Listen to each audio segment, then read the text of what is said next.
and एक बार consider फिर ourselves and अरे consider ourselves a special opportunity, a special blessing for the Lord to speak to us by His Holy Spirit. आप सबका बहुत बहुत धन्यवाद। एक बार फिर से आप सभी के साथ मिल करके प्रार्थना के साथ गीतों को गाना, प्रभु की प्रशंसा करना और साथ ही साथ प्रभु के वचन को एक साथ मिल करके सीखने का ये जो आशीष प्रभु ने हमें दिया है, इसलिए मैं प्रभु का इस खास आशीष के लिए मैं धन्यवाद देना चाहता हूँ। This is our second in a series of studies on the doctrine of salvation. Salvation being the work of God from Genesis to Revelation to bring man to a place of fellowship with God, which was lost by Adam in the garden. और खास तौर से हम लोग जो अपने जो उद्धार की सैद्धांतिकता के आधार पर जिस हम जो क्रम अनुसार अध्ययन करते चले आ रहे हैं, और आज जो क्लास है वो क्रम अनुसार दूसरा क्लास है, और जिसके उपलक्ष्य में हम लोग उत्पत्ति से लेकर के प्रकाशित वाक्य तक परमेश्वर ने जो उद्धार का द्वार को खोला है, जिसके साथ मनुष्य जाति किस रीति से परमेश्वर पिता के साथ में संगति रख सकती है, जो पाप करने के द्वारा आदम के समय में ही खो गया था। उस विषय में हम लोग अध्ययन करने के लिए दूसरा भाग में पहुंच चुके हैं।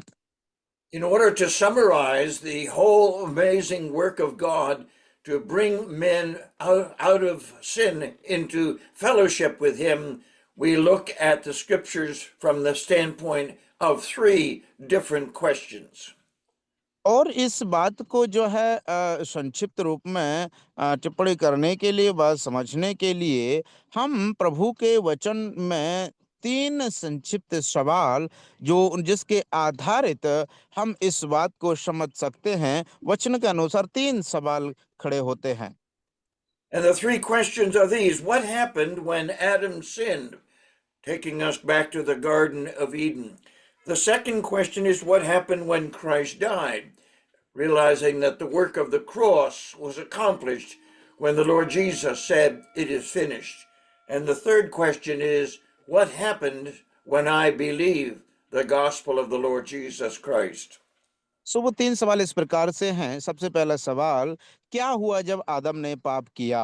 ये सवाल हमें सीधा उत्पत्ति की ओर, उस गतसमने की उस अदन की वाटिका की ओर लेकर के जाता है, जहां पर आदम ने पाप किया और वहां पर क्या हुआ। दूसरा सवाल हम देखते हैं कि प्रभु यीशु मसीह इस दुनिया में आया, प्रभु यीशु मसीह मारे गए, तब क्या हुआ? यीशु मसीह का जो आना या फिर उनका जो दुख उठाना, वो उस दुख दुख से भरपूर क्रूस की कथा का वर्णन करता है, जिसको परमेश्वर के वचन में हम लोग देखते हैं। और तीसरा सवाल ये है, ये क्या होता है जब एक व्यक्ति विश्वास करता है, यीशु मसीह का सुसमाचार सुन करके उस पर विश्वास करता है, तो उसके साथ ये क्या होता है? सो ये तीन सवाल, पहला ये क्या क्या होता है जब आदम ने पाप किया, क्या हुआ जब यीशु मसीह आकर के मारे गए, क्या हुआ जब एक व्यक्ति यीशु मसीह को सुसमाचार को सुनकर के विश्वास करता है। We spent our last study together a week ago to realize these three questions, so I'm not planning to go into details of the three of them, but one at a time.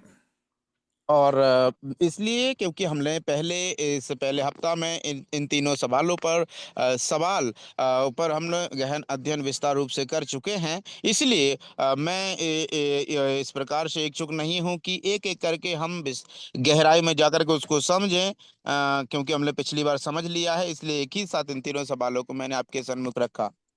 And so we begin with the question, what happened when Adam sinned? हम लोगों ने आरंभ किया था इस सवाल के पहले सवाल के साथ कि आखिर क्या हुआ जब आदम ने पाप किया। And so we first of all must understand that there was a dramatic change in the life of Adam and Eve and for all of his children to the present time because of what Adam and Eve did in the Garden of Eden. अदन की वाटिका में जो आदम और हव्वा ने किया है, उनके ऐसे करने के द्वारा हम पाते हैं कि नाटकीय रूप से आदम और हव्वा और उनके बच्चों और परमेश्वर के बीच में जो अनाटकीय रूप से एक विभाजन को हम लोग देख सकते हैं, एक अलगाव को हम लोग देख सकते हैं। So our first responsibility is to ask what was his condition as God created him and put them in the Garden of Eden. इसलिए सबसे पहले हमको इस चीज को समझना बहुत जरूरी है कि परमेश्वर ने आदम को कौन सी नियम और शर्तों को देकर के अदन की वाटिका में रखा था। The first thing that we must understand is that when God created Adam in the Garden of Eden of the dust of the ground, he created a perfect person, a perfect man. और हम इस बात को पहले समझना जरूरी है कि जब आदम को परमेश्वर ने बनाया था तो आदम को बनाने का उस अदन की वाटिका या फिर जो पृथ्वी की जो मिट्टी है, भूमि की मिट्टी से आदम को रचा था। और उस मिट्टी से रचना जो की गई थी उस आदम की, वो एकदम से सिद्ध और पूर्ण मनुष्य था। We understand that the first 5 days of God's creation of our world included everything around us. But on the sixth day, the creation of Adam and Eve began with the gathering together of dust of the ground and forming Adam as a human being, pretty much as we understand him to be.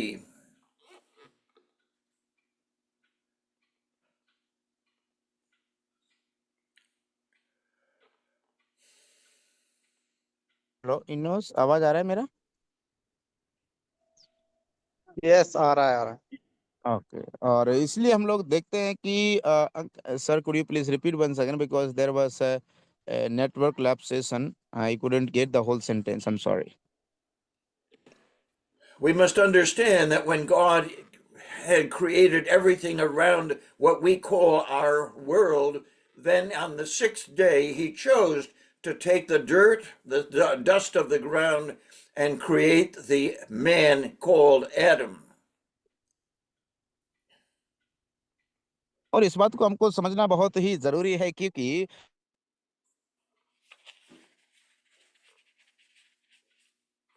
सृष्टि को हम लोग देखते हैं वो 5वें दिन, लेकिन वो जो 6वें दिन है वो विशेष दिन जिस दिन परमेश्वर ने आदम को बनाया। And so we don't understand exactly what it meant, but Adam would have been created as a perfect individual with the same capacities that we have, with body, soul, and spirit, and the soul made up of mind, the ability to think, emotions, the ability to feel, and will, the ability to decide.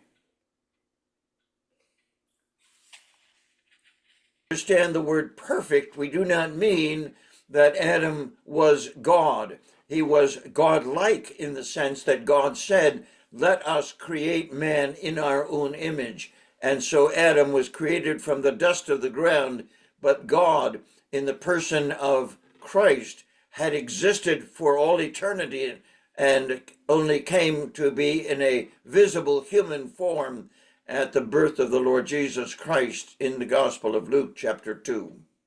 और इसलिए जब हम देखते हैं कि परमेश्वर ने जब आदम को बनाया उस मिट्टी से, भूमि की मिट्टी से, तो हम इस बात को देख सकते हैं कि वो, जब हम इस बात को कहते हैं कि आदम सिद्ध था या परिपूर्ण था, परिपूर्ण मनुष्य था, तो हम इस चीज को नहीं कहते कि वो परमेश्वर था, लेकिन परमेश्वर के स्वरूप में था, परमेश्वर की समानता में था, लेकिन परमेश्वर नहीं था। इसीलिए जब हम वहां से देखते हैं कि परमेश्वर ने आदम को उस भूमि की मिट्टी से रचा, और वहां से लेकर के फिर हम देखते हैं जब वो स्वयं प्रभु यीशु मसीह की तरफ जब हम आते हैं तो वो रचना प्रभु यीशु मसीह के जन्म के अनुसार, जो कुंवारी मरियम से जन्म लेना, शारीरिक रूप में अवतार लेना, जिसको हम लूका रचित सुसमाचार उसका 2 अध्याय में देखते हैं व पढ़ते हैं।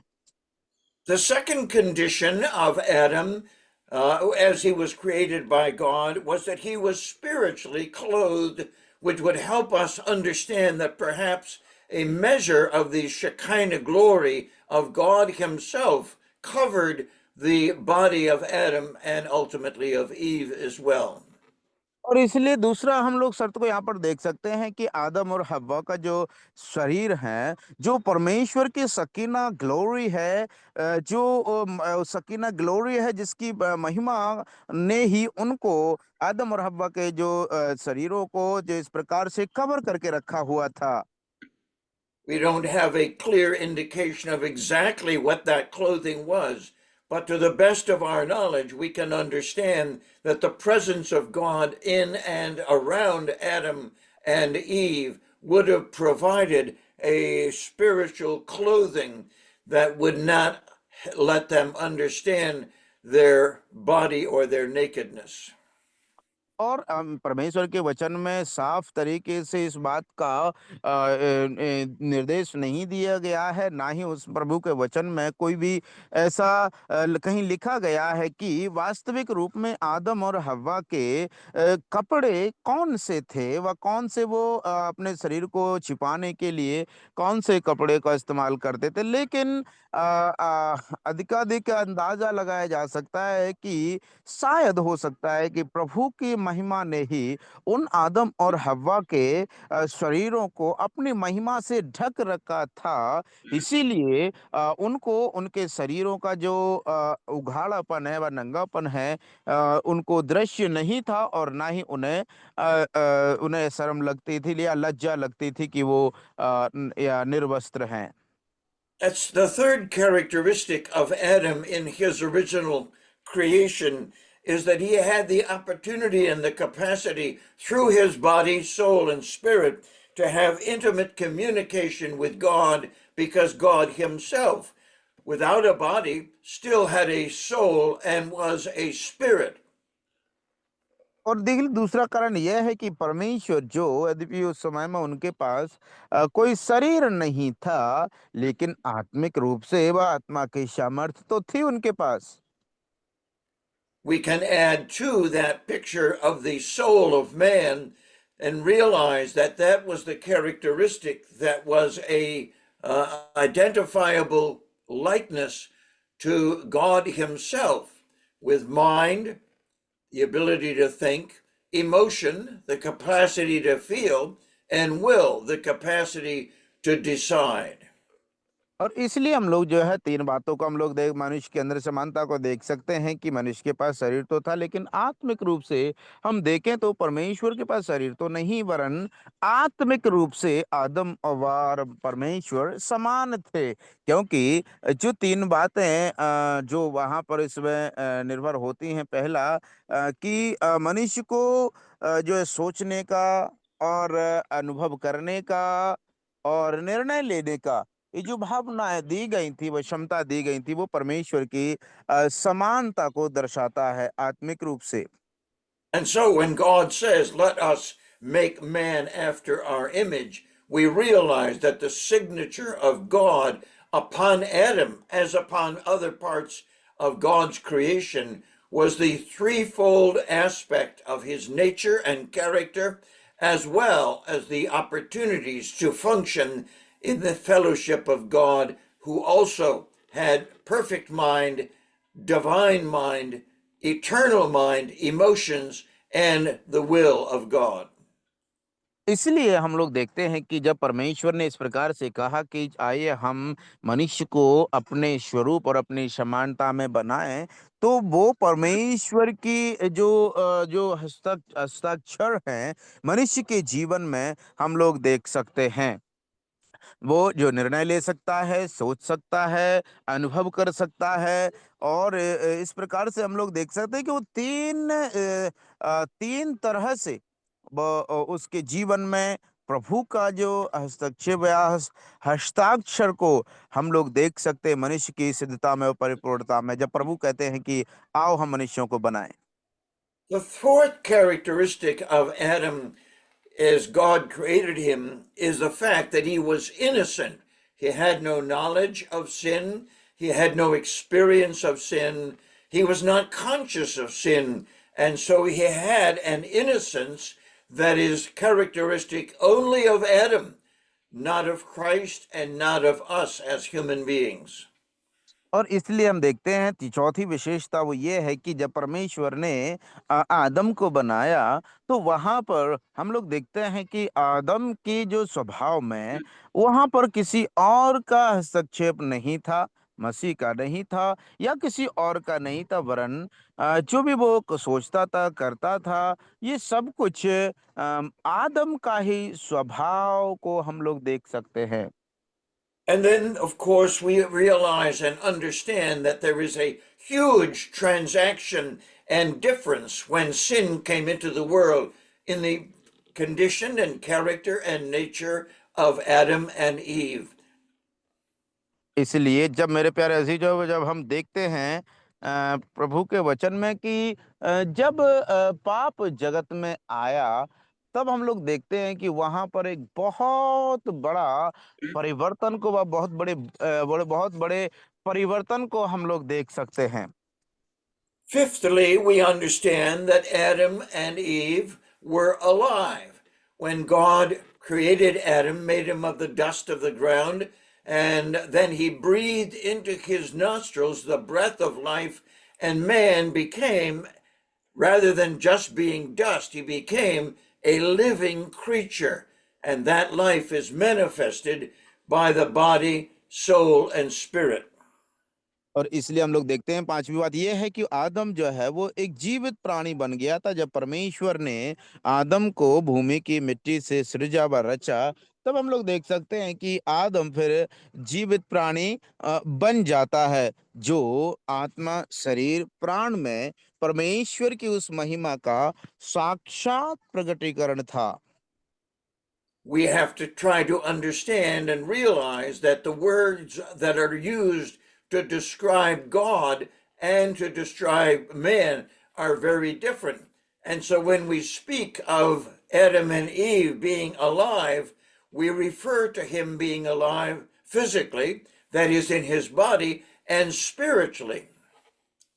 और इसलिए हम इस चीज को समझना बहुत बड़े बड़े ध्यान से हमको समझने की जरूरत है। जो परमेश्वर और मनुष्य दोनों के लिए जो शब्द इस्तेमाल किया गया है, उन शब्दों पर हमको ध्यान देना है, क्योंकि वो दोनों शब्द एक दूसरे से भिन्न होते हैं व अलग होते हैं। जो जीवित है करके परमेश्वर के लिए वो शब्द अलग इस्तेमाल किया गया है, आदम के लिए अलग किया गया है। जब आदम के लिए वो शब्द इस्तेमाल किया जाता है कि वो जीवित प्राणी बन गया, तो वो उसके शारीरिक जीवन की बात करता है। And so we have an easier job trying to understand Adam as a physical being alive. And of course, that physicality that we understand would be our body with its brain, with its other aspects of life, the beating heart and the lungs that would function. और इसलिए हम लोग इस चीज को देख सकते हैं कि इसके अलावा हम देखते हैं वो उसके जो मनुष्य जीवित होने का प्रमाण, क्योंकि उसके पास जो है दिमाग और बाकी के जो शरीर के हिस्से और बाकी के जो अंगों को हम लोग देख सकते हैं, जो उसके जीवित होने का प्रमाणीकरण और प्रगटीकरण को सक्रिय रूप में हम लोग देख पाते हैं। As we look at our own bodies in a mirror, we can grasp something of what God did when He created the physical aspect of Adam's creation that made it possible for him to interact with Eve and with his children. और इसलिए हम लोग इस बात को देखते हैं कि जब परमेश्वर ने आदम को शारीरिक तौर से उसको जीवित और होने की या रहने की घोषणा करते हैं, तब हम लोग देख सकते हैं कि उसके शारीरिक जीवित जीवित का जो कारण है, उसके हम बाल बच्चों में भी इस बात का प्रमाण को देख सकते हैं। But at the same time, Adam came to life spiritually, and we can make a distinction with some of the aspects of our body physically and of our spirit, and we'll do that next. और उसके अलावा आदम जो है वो ना केवल शारीरिक रूप से ही वरन दूसरी तरफ हम लोग देख सकते हैं कि वो आत्मिक रूप से भी वो जीवित प्राणी बन गया था। और इसलिए हम लोग वो उसके जो आत्मिक रूप से वो जीवित प्राणी बना, उसकी खासियत को अभी अगली बार हम लोग अभी देखने वाले हैं। We might use the words brain and mind, and they are descriptive of two different aspects of man's nature or characteristic. और इसलिए हम लोग देखते हैं कि अ, परमेश्वर के जो दो स्वभावों को जो प्रगटीकरण करता है, हम लोग उस चीज को देख सकते हैं कि वो आत्मिक रूप से, शारीरिक और मानसिक और आत्मिक रूप से और उसका जीवन को हम लोग देख सकते हैं। So when God gave life to the body that he created of Adam, he gave him a brain, and that brain had the capacity through the body to contemplate, to reason, to decide, and many other aspects of our being. और इसलिए हम इस बात को देख पाते हैं कि उसने जो उनको अ, जो शरीर दिया है, दिमाग दिया है, वो इसीलिए इस बात को प्रदर्शन करता है कि जो मदद करता है उनको निर्णय लेने में, सोचने में और बाकी कार्यों को करने में, जो उसके महिमा का, उनके कार्यों का, सामर्थ्य का प्रगटीकरण है। And so God not only gave a brain to the body, but he gave a mind to the spirit. And that is the distinction that we have to make as we try to understand what God did when he breathed into Adam's nose the breath of life, and man became a living soul. और इसलिए जो अंतर को हमको समझना बहुत जरूरी है कि जब परमेश्वर ने आदम को मिट्टी से बनाया, उसके बाद में जीवन का श्वास उसके नथनों में फूंक दिया, तब वो जीवित प्राणी बना है। So, what does the physicality of man mean, and how is it expressed as we try to understand our ability to think, our ability to feel, our ability to decide? और इसलिए हमें इस चीज को समझना बहुत जरूरी है, इस चीज को जानना बहुत जरूरी है कि मनुष्य की शारीरिकता की खासियत क्या है। योग्यता जो परमेश्वर ने निर्णय लेने के लिए दिया है, योग्यता सोचने के लिए दिया, योग्यता जो अनुभव करने के लिए जो परमेश्वर ने दिया है शारीरिक रूप में। And so, God wanted Adam and Eve to have the capacity of spirituality, and so the mind and the emotions and the will of man also has a spiritual application, as we'll note in just a minute. और इसीलिए हम लोग इस चीज को देखते हैं कि जो आत्मिक नोटिफिकेशन है, वह ध्यान देने के योग्य बात है, वो भी उसके उसके तरफ से होती है, जिसको परमेश्वर ने बनाया है, दिखाया है। उस चीज को हमको अगली बार देखना बहुत ही जरूरी है। The Apostle Paul, in his desire to explain to us the wonderful privilege that man has, tells us that to be absent from the body is to be present with the Lord. इसलिए प्रेरित पौलुस इस बात को हमें स्मरण दिलाता है कि शरीर से शारीरिक रूप से मनुष्यों के बीच में से अनुपस्थित होने का मतलब है प्रभु के सन्मुख उपस्थित होना, व प्रभु के सन्मुख हाजिर होना होता है, प्रभु प्रेरित पौलुस ने कहा है। And we all know that when somebody dies physically, the brain remains in the body. But what is it that takes a journey from the body when it dies to be with the Lord Jesus Christ or to a place of judgment? और इसलिए मेरे प्यारे अजीजों, जिस प्रकार से हम लोग देखते हैं कि हर एक व्यक्ति जब जिनकी यदि किसी की मृत्यु होती है, तो उनका दिमाग भी उन्हीं के अंदर रह जाता है। तो फिर उसके तत्पश्चात आत्मिक रूप से जब वो कैसे प्रभु के सन्मुख पहुंचते हैं, या फिर उनकी सोच के विषय में किस प्रकार से होता है, उस चीज को हमको समझना बहुत जरूरी होता है। And so medical science has been able to determine that when the breath of life ceases to function through the lungs and other aspects of the body cease to function, then the body will decay. But at the same moment that the body begins to decay, the soul and the spirit of man return to God that gave that when we were born or when Adam was created. इसीलिए जो वैज्ञानिकों ने इस चीज को पता लगा पाया है कि जब किसी भी व्यक्ति की मृत्यु होती है, अर्थात जो श्वास वो लेता है, जो उसके जो फेफड़े व नथनों से जो श्वास को वो लेता है, जैसे ही वो श्वास बंद हो जाती है, उसके तत्पश्चात वो शरीर जो अकेला रह जाता है, जिसके बाकी के सब अंग कार्य करना बंद कर देते हैं, ठप हो जाते हैं, तब हम लोग क्या देखते हैं? शरीर जो है सड़ने लगता है, गलने लगता है, नाश की ओर, विनाश की ओर वो खत्म, शरीर जो है उसका अस्तित्व खत्म होने लगता है धीरे धीरे। लेकिन जो आत्मा परमेश्वर ने दिया था उस व्यक्ति को, वो अंश परमेश्वर की ओर से मिला था, वो परमेश्वर के पास पुनः वापस लौट जाता है। And so in physical death, the brain ceases to function. You cannot make a decision. You cannot feel anything. You can't make any aspects of life.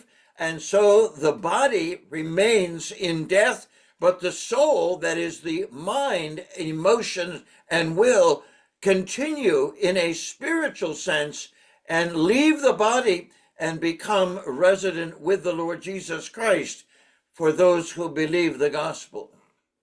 इसीलिए हम देखते हैं कि जैसे ही शरीर को जो आत्मा है जो छोड़ करके जाती है, और जैसे ही शरीर को वो छोड़ करके जाती, शरीर क्या हो जाता है? उसके फेफड़े, उसके बाकी के सब अंग कार्य करना बंद हो जाते हैं।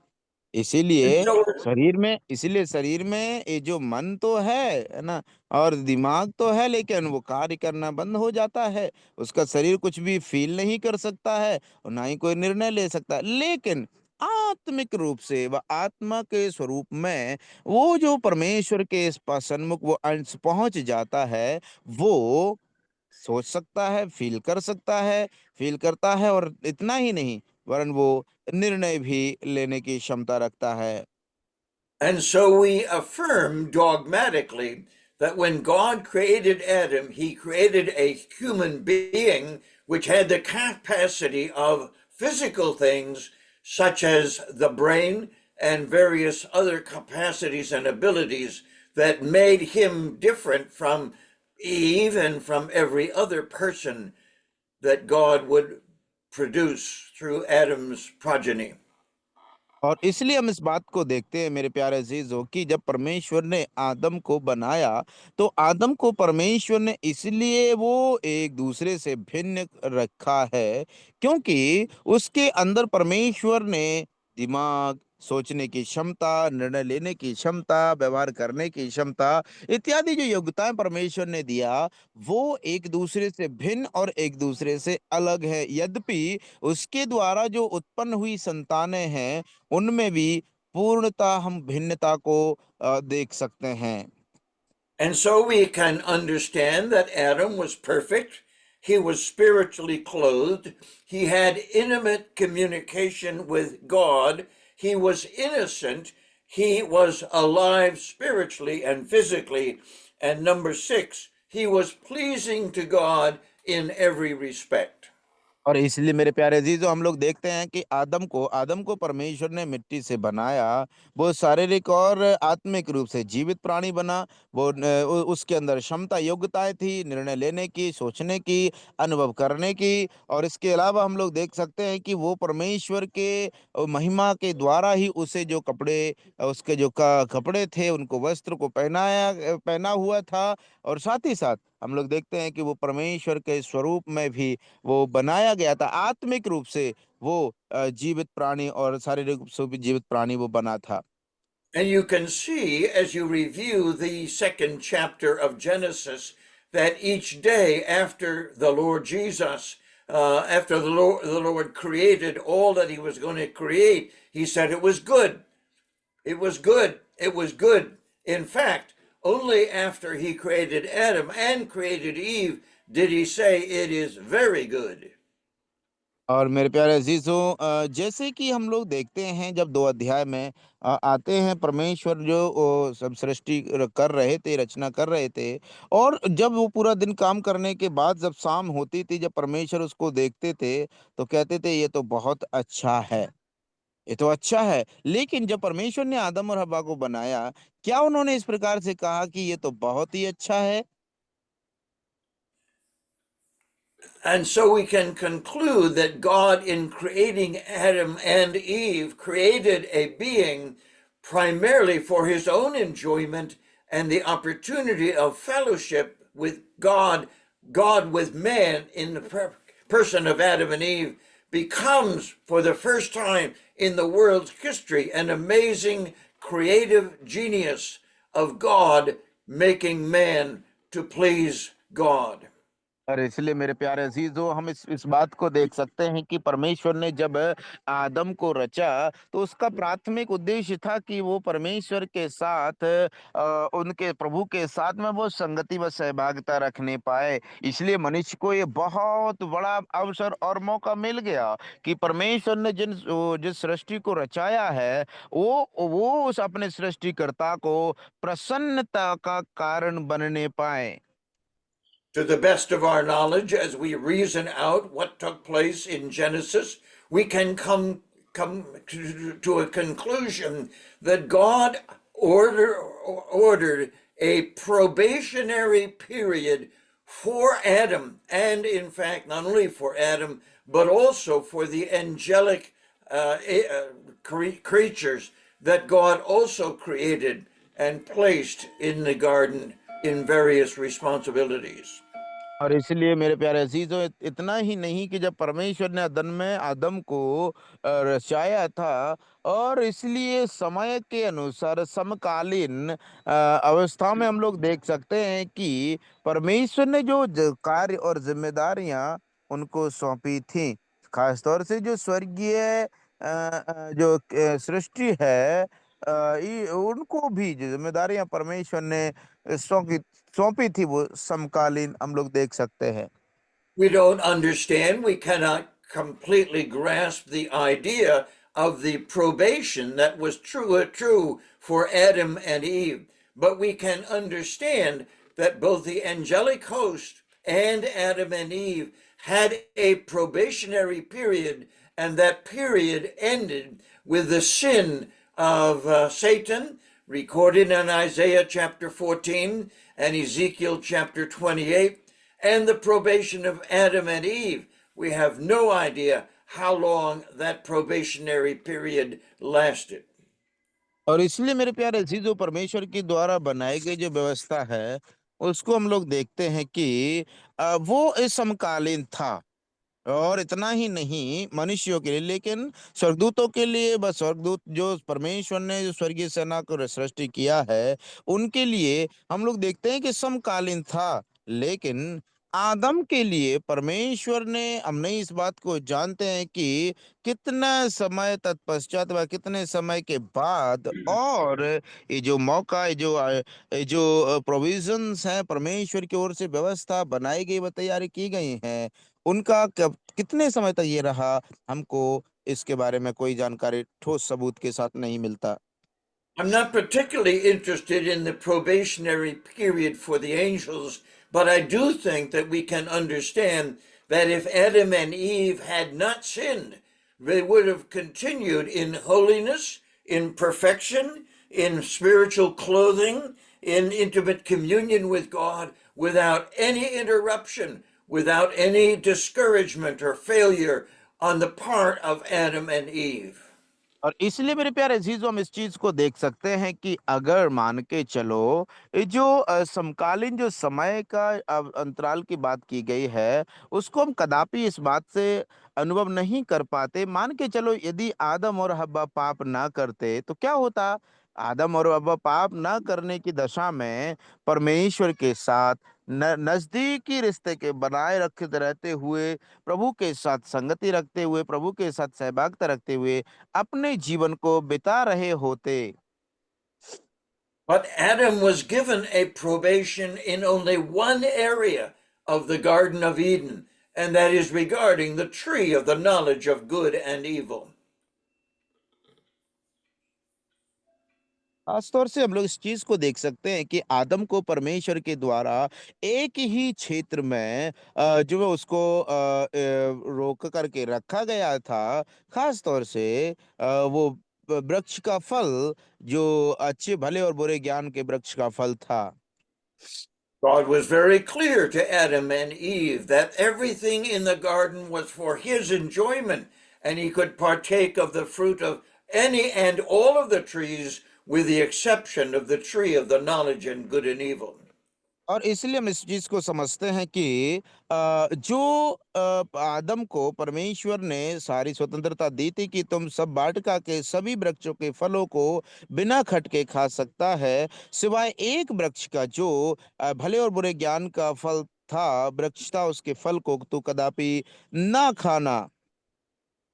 And so God gave this probationary period centered in the tree of the knowledge of good and evil, and it came to Adam's attention by God himself that he was not to partake of that tree. We have no idea what the fruit was. The fact that people say it was an apple is not found in the scriptures. और इसलिए मेरे प्यारे अजीजों, जो वृक्ष का फल जिसकी चर्चा की गई है, हम लोग नहीं जानते कि वास्तविक रूप में वो कौन सा पेड़ वृक्ष का फल था। कुछ लोग इस प्रकार से कहते हैं कि मानते हैं कि वो हो सकता है कि सेब का पेड़ होगा या फिर फल होगा, लेकिन प्रभु के वचन में उसके प्रति कोई ठोस सबूत या जानकारी नहीं दी गई है। God, in his wisdom and skill, created the tree of the knowledge of good and evil and put it in the center, in the place of prominence and centrality for Adam and Eve in the Garden of Eden. और परमेश्वर ने जो है उनके केंद्र के लिए, आदम और हव्वा के लिए, और उनके जो जीवन की जो केंद्रता है उसको स्थापित करने के लिए परमेश्वर ने उसको जो है बीचों बीच वाटिका में रखा। And we are clearly instructed in regard to the tree of the knowledge of good and evil in Genesis chapter 3, verses 6 and 7. और जिसके प्रति हम लोग जो निर्देश हमें परमेश्वर के वचन में बहुत साफ साफ रूप से हमको देखने को मिल जाता है, जिसमें उत्पत्ति 3 अध्याय उसका 5 और छठवीं और 7वीं आयत को हम लोग देख सकते हैं। और All the way through. Go ahead. shall I read, sir, those verses? Yes, please. Okay.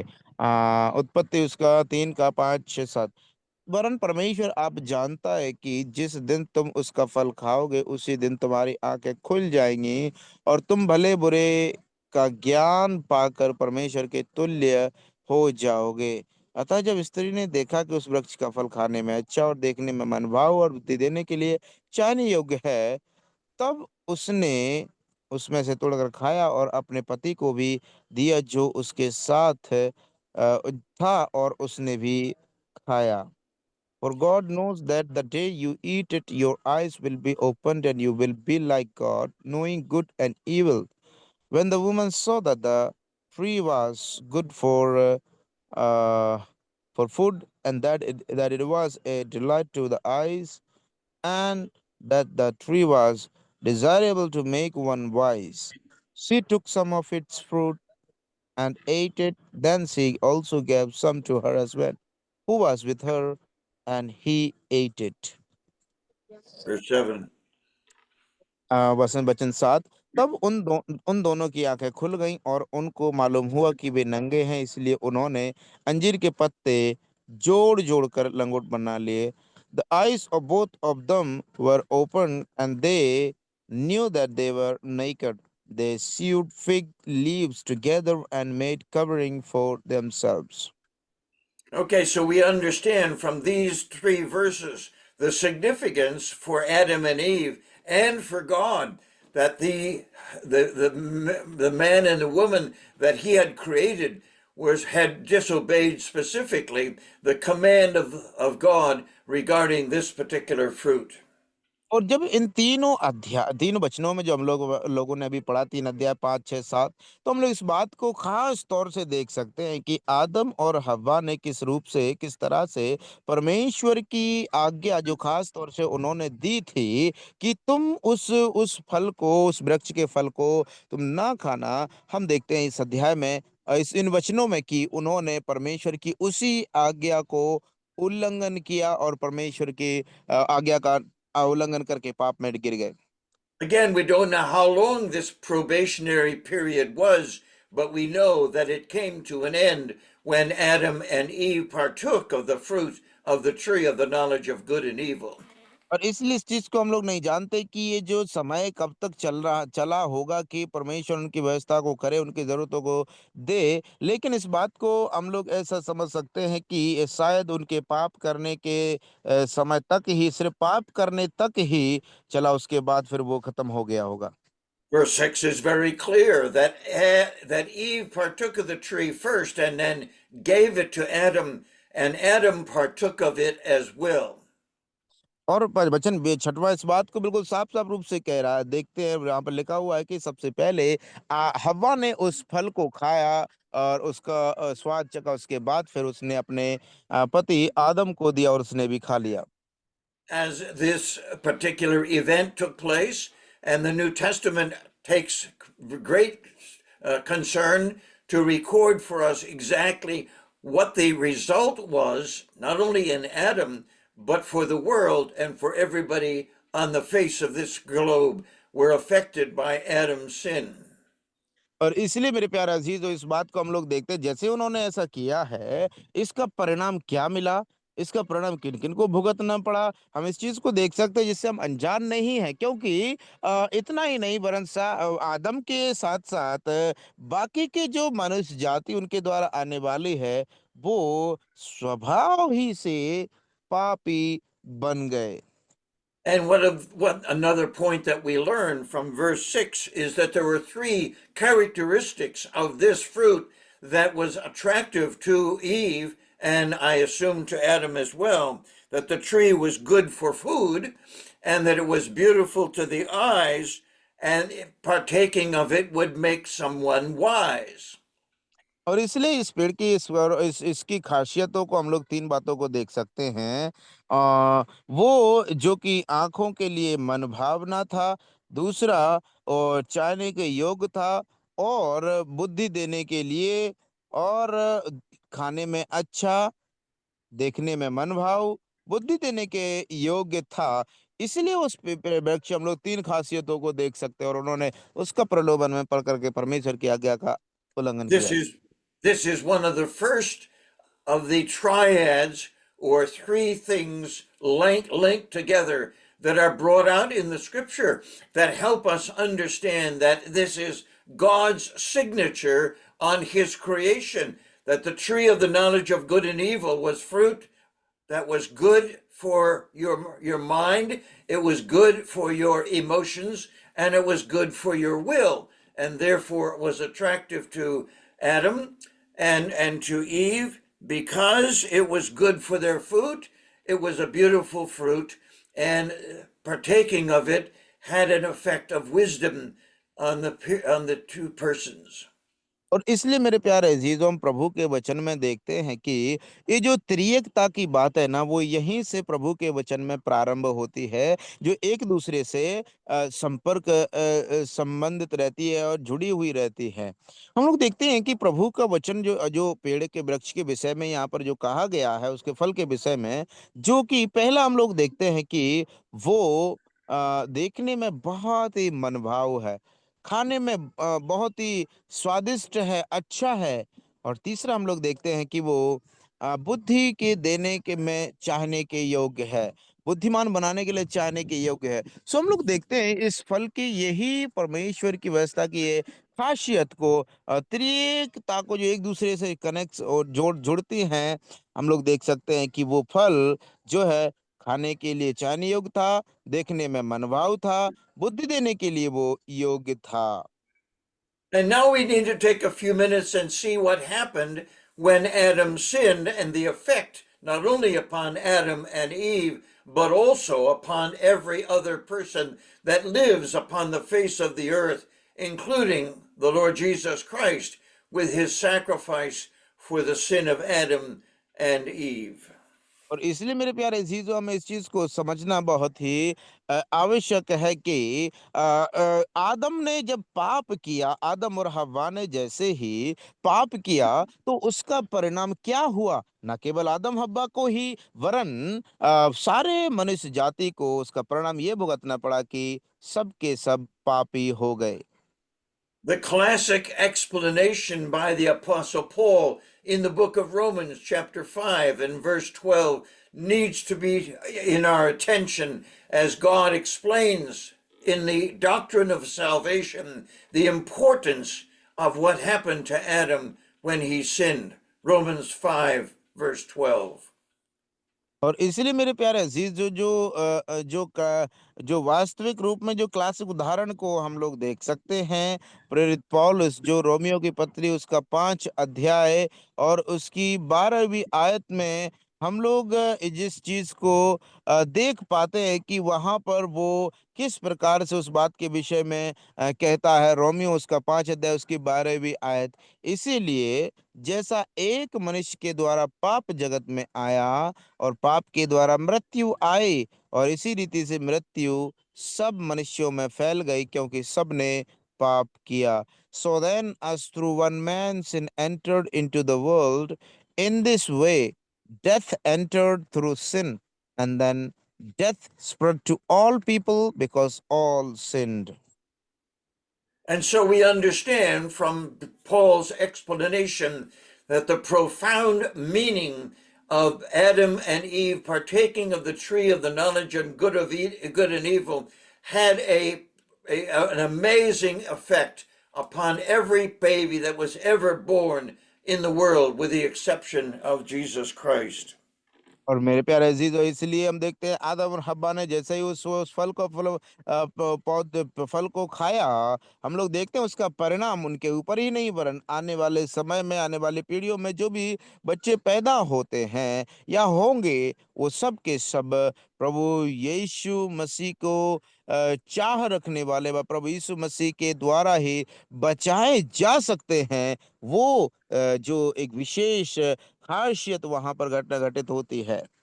And the serpent that that Satan used to help tempt Adam and Eve was including to help them understand that the profound result of that sin was far reaching, not only for Adam and Eve, but also for the world. और इसलिए मेरे प्यारे अजीजों, हम इस बात को देखते हैं कि ना केवल ये जो परिणाम जो फल का खाने का केवल आदम और हव्वा तक ही रहा, वरन जो भी बाकी के जो मनुष्य हैं संसार में उनके द्वारा होने वाले हैं, उन सब के ऊपर ये परिणाम उनके द्वारा ही पहुंच गया। And Romans 5:12 tells us that sin came into the world. And so the question must be asked, where did it come from? And why did God let sin come into the world through the sin of Adam and Eve? इसलिए मेरे प्यारे अजीजों, वचन 12:5 का और Romeo 5:12 में जब पढ़ते हैं, जहाँ पर लिखा है कि इसी तरह से पाप जगत में प्रवेश किया। सो ये सवाल हमको पूछना बहुत जरूरी है, आखिर ये पाप आया कहाँ से है, इसका परिणाम क्या है, और इसका कारण जो है आदम और हव्वा के पाप करने से किस प्रकार से जुड़ता है। And so we must come to the conclusion that God allowed sin come into the world, even though he is not the author of sin. His superintendence of Adam and Eve and the situation in the Garden of Eden, he allowed sin to enter through Adam's spontaneous choice to partake of the tree of the knowledge of good and evil. इसलिए हम लोग देखते हैं मेरे प्यारे अजीजों, शैतान ने सांप सर्प के द्वारा उनको बहका करके हम लोग देखते हैं कि किस प्रकार से वो उसके पाप में गिर जाएंगे, उसको इस्तेमाल करता है। और हम लोग वही कारण को देखते हैं कि जो जिसकी उम्मीद नहीं की थी, जिसका डर था, उसी घटनाओं घटित होते हम लोग देखते हैं कि परमेश्वर ने जिस पेड़ का फल को खाने के लिए मना किया था, वो उसी फल को जो है पाप में गिर कर के खा लेते हैं और इस तरह से सब मनुष्यों के लिए पाप का अधीन रहने का जो खामियाजा है भुगतना पड़ता है। There is a very profound and far-reaching reason why God allowed sin to come into the world. And we must study and understand that reason because it affects the whole rest of the scriptures. और इसलिए मेरे प्यारे अजीजों इस चीज को हम लोग देखते हैं कि जो परमेश्वर ने आखिर क्यों अनुमति दिया कि पाप जगत में प्रवेश करे। पाप की आखिर परमेश्वर ने जब सब कुछ बनाया ही था तो क्यों प्रभु ने ऐसा अनुमति दे दिया कि पाप जगत में प्रवेश करने पाए। And so God allowed sin to come into the world as a means of expressing his own nature and his own character, which would never have been known if sin was not in the world. और मेरे प्यारे अजीजों इस चीज को हम समझते हैं कि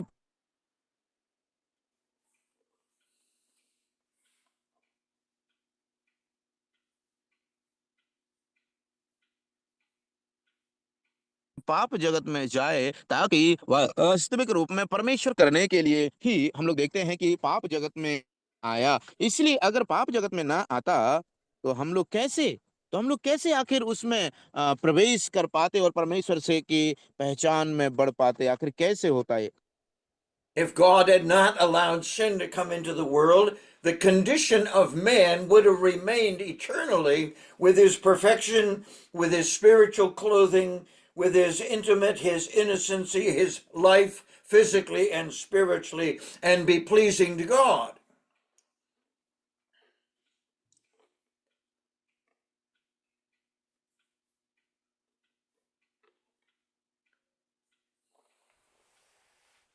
परमेश्वर ने अगर मानो जो है पाप को अनुमति नहीं दिया होता तो ये जो परमेश्वर का स्वभाव कि दुनिया में कैसे प्रकट हो पाता। अगर पाप जगत में जैसे पाप नहीं होता अगर आदम तो फिर क्या होता। आदम परमेश्वर के साथ में निरंतर व नजदीकी संबंध में आत्मिक और शारीरिक रूप में परमेश्वर के साथ संगति रखने में अनंत काल तक जीवन बिताने में परमेश्वर के साथ परमेश्वर के साथ संगति रखने में और परमेश्वर में वो सदा काल तक ऐसे ही बना रहता तो We would have known from the revelation of God, if sin had not come into the world, the characteristics, the traits, the natures, and the essence of पहचान हुई God. संसार में वो कैसे हो पाती।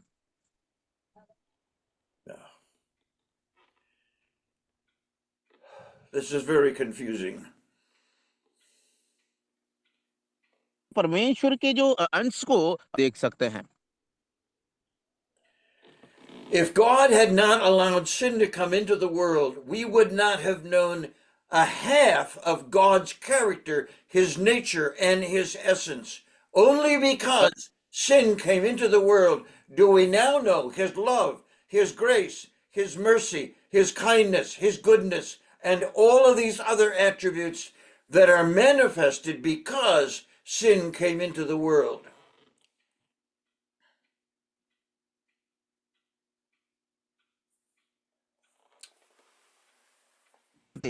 लेकिन इस बात को कि परमेश्वर का प्रेम अनुग्रह दया क्षमा और पवित्र उद्धार करना और पवित्र करना इत्यादि बातों को हम लोग कदापि नहीं समझ पाते।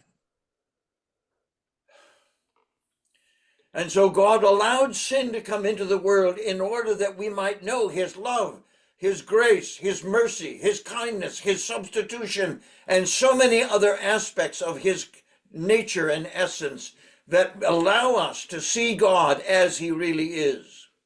और इसलिए मेरे प्यारे अजीज हों हम इस बात को समझते हैं कि परमेश्वर ने क्यों पाप को इस संसार में आने के लिए अनुमति दे दिया। उसका कारण यही है कि ताकि हम परमेश्वर के प्रेम को क्षमा को दया को और उसके अनुग्रह को उसके जो उसके स्वभाव को जो दयालु है क्षमा करने वाला है अनुग्रहकारी है हमसे प्रेम करने वाला है इत्यादि गुणों को प्रकट करने के लिए और परमेश्वर के अस्तित्व को और उसके अंश को प्रकट करने के लिए प्रभु ने इस प्रकार से अनुमति दिया कि हम उसके गुणों को पहचानने पाए कि वास्तव में परमेश्वर ऐसा भी होता है।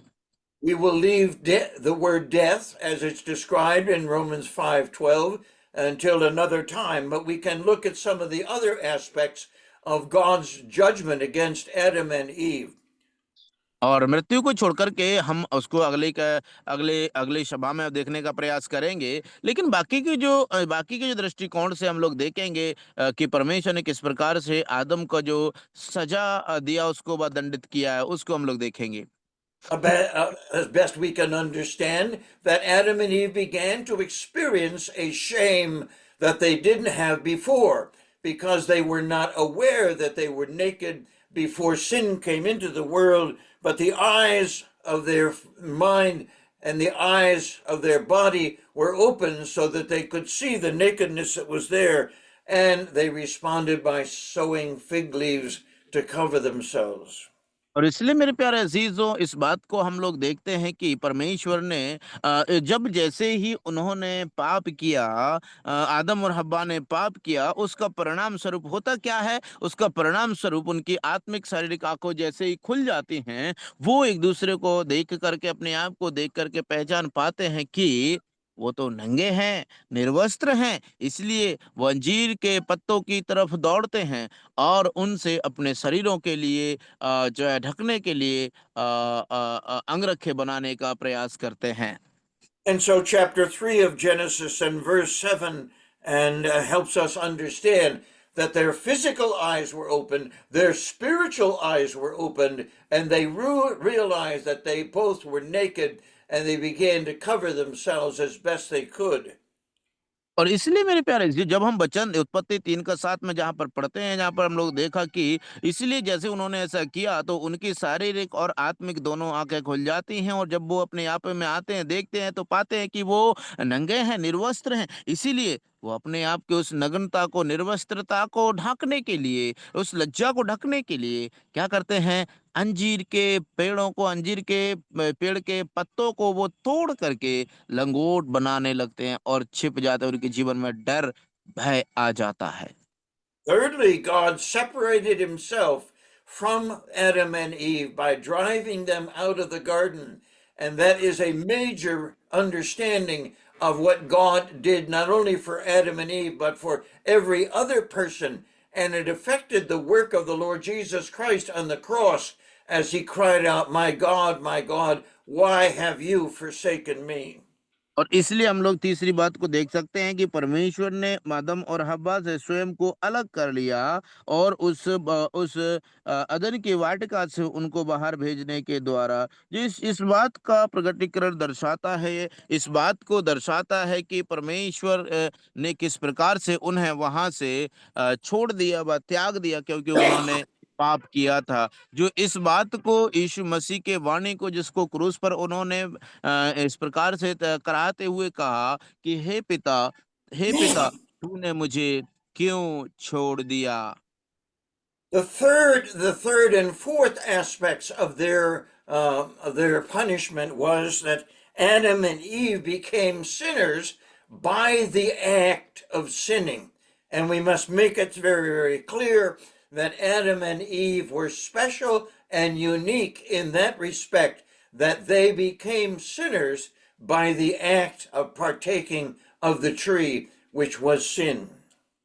और इसलिए मेरे प्यारे अजीजों, हम इस बात को देख सकते हैं, चौथी बात, कि आदम और हव्वा इसीलिए पापी बन गए क्योंकि परमेश्वर ने जिस बात की मना किया था, वह रोका था कि तुम्हें ऐसा नहीं करना, जिसके प्रति परमेश्वर ने निर्देशित किया था, लेकिन उस निर्देश को, उस आदेश को उन्होंने तोड़ करके उसका पालन ना करने का परिणाम स्वरूप क्या हुआ? आदम और हव्वा पापी बन गए परमेश्वर की नजरों में। Write it down on your paper. Adam became a sinner because of his sin of partaking of the tree of the knowledge and good of evil. आप लिख सकते हैं अपने पेपर में कि आदम इसलिए पापी बन गया क्योंकि उसने जो पाप था उसने आदम ने सहभागिता किया, उसके साथ सहभागिता निभाई, जिसके लिए परमेश्वर ने उसे रोका था, जिस पेड़ का फल को तू नहीं खाना, लेकिन उसने उस पेड़ के फल को खाया, इसीलिए वो पापी बन गया।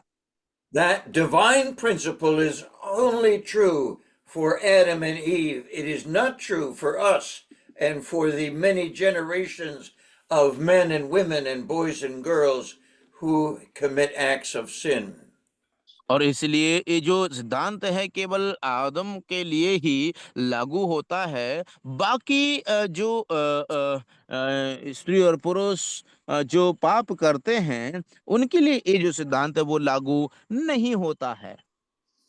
So Adam became a sinner by his act of sin, but we are sinners because we received a sin nature from Adam and have a tendency only toward sinning, disobeying, and rejecting God.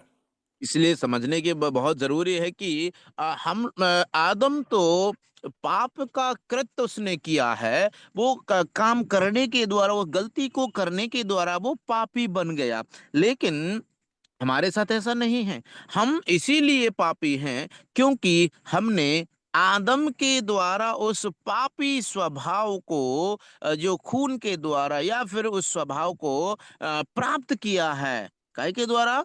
जन्म से ही, है ना, जो जो जो अनुवांशिकी चले आ रही है, उसी तरह से हम लोगों ने पाप का स्वभाव को प्राप्त किया है। आदम ने पाप को काम करके, गलती करके उसने पापी बना, लेकिन हम लोग स्वभाव ही से पापी हैं। And as a result of Adam's sin, he became depraved, and for the first time in his life, however long it was, he ran from God rather than to run to God, which he may very well have practiced before sin came into the world. और इसलिए उसके बाद हम लोग देखते हैं आदम ने क्या हुआ। ओ परमेश्वर के सन्मुख जाने की बजाय, जैसे ही प्रभु उसके सन्मुख आते हैं, वो परमेश्वर के आहट को सुन करके वो भागता है, वो छिपता है, और उसको परमेश्वर के सन्मुख जाने की बजाय वो छिपने लगता है, भागने लगता है।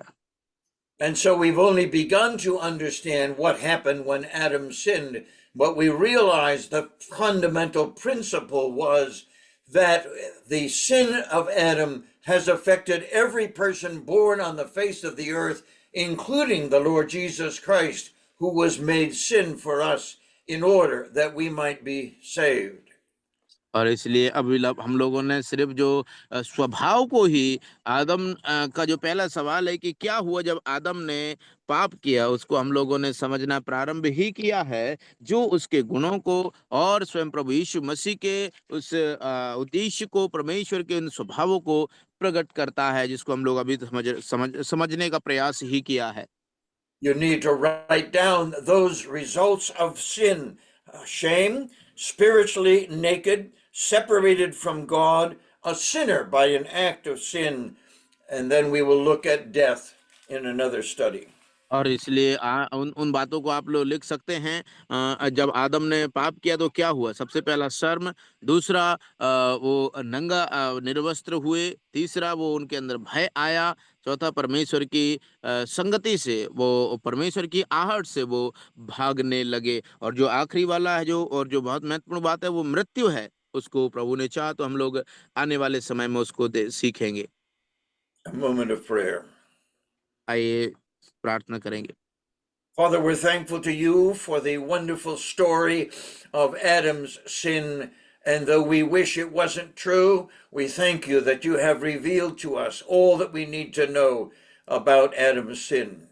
प्रभु जी, हम आपको धन्यवाद करते हैं इस कहानी के लिए जो आदम के जीवन से हम लोग सीख रहे थे। यद्यपि वो बात को जो हम नहीं सोचते कि सच्चाई है, लेकिन आपने हमें समझने के लिए सहायता किया है, मदद किया है, इसलिए हम आपको धन्यवाद करते हैं। Thank you for your word that explains these things to us, that we might learn and understand how we have been saved and the worship that we offer to you and the gospel that we present to those around us. इसलिए प्रभु जी आपको हम धन्यवाद करते हैं कि आपने हमें प्रभु के आपके वचन के द्वारा हमें सीखने के लिए मदद किया है, इस बात को समझने के लिए मदद किया है कि हम किस प्रकार से उस कार्य को करते हैं, वह किस प्रकार से हम प्रभु आपकी आराधना करते हैं, आपको महिमा देते हैं, आपकी स्तुति करते हैं, और उसको जानने के अलावा हमको प्रभु आपने मदद किया कि हम किस प्रकार से प्रभु का सुसमाचार सुनाते हैं।